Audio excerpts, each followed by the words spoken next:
Okay, this song is an epic song. It's emotional, it's dramatic, and it's super beautiful. We are looking at the theme from, I'm gonna try really hard to say this and not butcher it, Nuvole Bianche?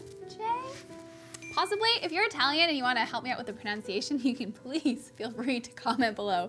But this song is beautiful. And what I've done is I've taken it down a half step so that it's a little easier to play. And we're gonna be just looking at the main theme of this. So I wanted to make this accessible to all of you, beginners included. And not only will we be playing through the song, we'll be talking about some of the compositional elements of this song so that if you felt like playing this in another key or creating your own version of this beautiful piece, you'll have the tools to do so. So let's dive in and take a look at the chord progression, because this is what holds everything together. It is the glue of the song. So what we have here is E minor, C. Now we see G/D, but I want you just for a moment to think of this as a G chord. And then we see a D sus, but I just want you to think of it as a D chord. So I don't know about you, but I tend to relate everything back to the major. So if we wanted to figure out what degrees, what numbers this progression is working through, I would say that we're in the key of G, E minor is our 6, C is our 4, G is our 1, and then D is the 5, which is why it feels like we're not done. It's what gives it the suspense, and that minor 6 or that minor chord makes it just sound mysterious and moody and emotional. So if you wanted to transpose this into another key, you could just simply think 6, 4, 1, 5. Okay, so now back to the fun stuff.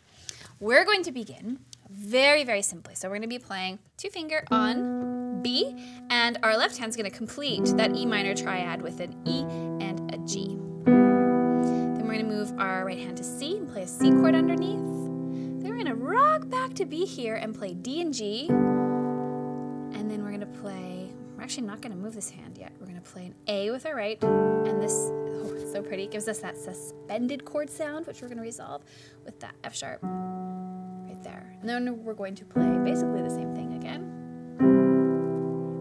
Here's a change. We've got B and D with a D and a G. And then our 2 fingers going to move down to a 1 on A, and we play an F sharp here, and that's the intro. So everything about this song is built off of notes from that progression. So start there and just play this over and over until it's comfortable. And it's really pretty, and it might spark all kinds of creativity for you. And now things get a little bit crazy. I'm going to play this line for you, and then we'll talk about why it's crazy. So we're gonna keep our progression. This is not changing.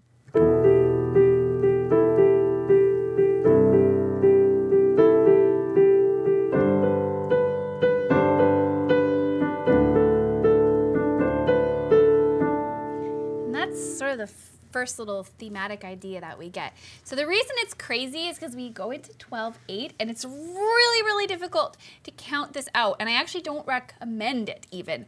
I feel like you need to feel this one out.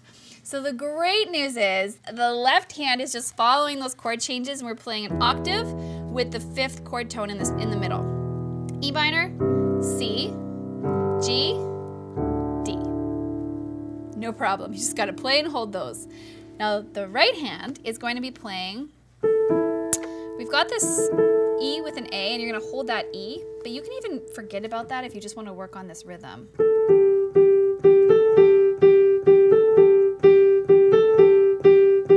Well, the great news is you're just repeating the same 2 notes over and over for those first 2 measures.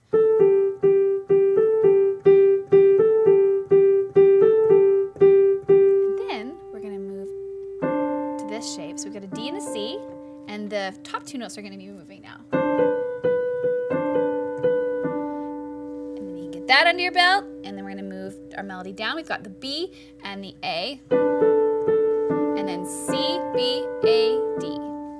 So that's about as complicated as this melody becomes. So I'm going to go through that real slow. I'm going to play the left hand with it, and you can see if you can maybe play along with me. So we're going to get our shape first.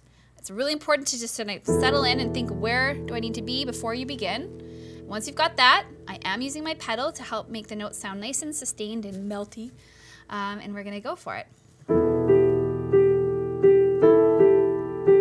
Moving to C in the left. And then we've got this big stretch in the right. And then moving to the D. And I added an extra in my left hand. And that's okay, because I want to encourage you to get improvisational on this and do your own thing. The great news is that repeats. With a slight change. Now the melody is moving to F sharp, to E.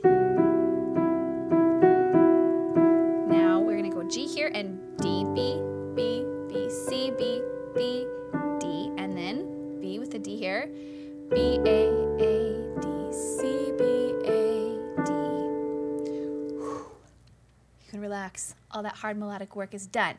And this theme is just gonna repeat. But it's gonna take another step into challenging land, which is great for you because you're going to develop hand independence here, and you're gonna learn a really cool technique for the left hand that will make your song feel like it's going somewhere. It creates a sense of motion and energy. So I recommend that you stay in that sort of chunk of measures 5 through 12 until you really feel confident with that rhythm and what the notes are under your fingers.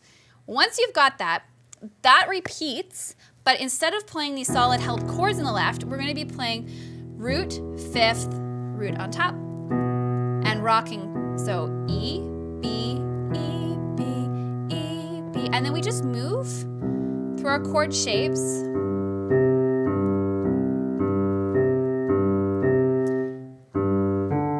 We've got this notated for you. You can use the sheet music to follow along with.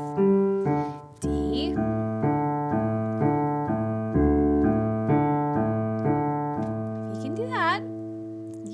this hand in, and you have to keep that rhythm consistent. And that's where it gets tricky. And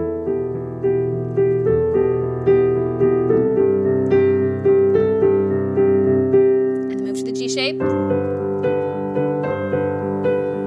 to the D. And then it just repeats. There's our F sharp, that's a little change. And then D with our G, up to B.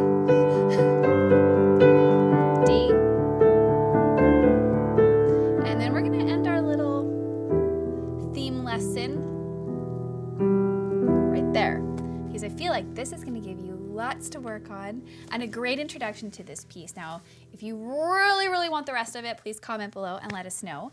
But this is the foundation of this. And what gets me really excited about this piece is just how we have this really, really simple chord progression that doesn't change, and it builds into something. And you can do this too with your own ideas and with your own themes. So if you wanted to just forget the sheet music, you could play very simply through this progression using any of the chord tones that you want. I'm just following my chart here. I'm not even thinking about what notes I'm playing. I'm just using the chords that are laid out before me. G over D, D sus to D. And then I'm gonna copy this idea. I'm gonna play a left hand, and instead of this full octave, I'm gonna make it simple. I'm gonna play just a 5th. And instead of this, I'm gonna pick something maybe. Just those 4 notes.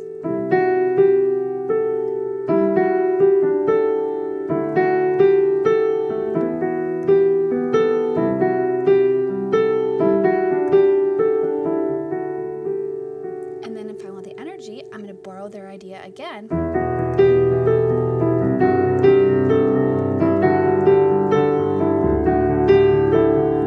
Right? So it's just taking what's here, building a theme, building it out, starting simple and growing, and you can create your very own composition. You can do this in any key, keeping in mind that if you begin on a minor, it's going to be way moodier, more emotional. And to start small and build up will give you this journey that you can take your listener on. So I hope you take from this some ideas. I hope you don't just learn this. I hope you create your own composition with what you've learned here. I would love to hear about it. If you post a video to YouTube, share it, comment below. I would love to hear it. Thanks for watching. We'll see you around.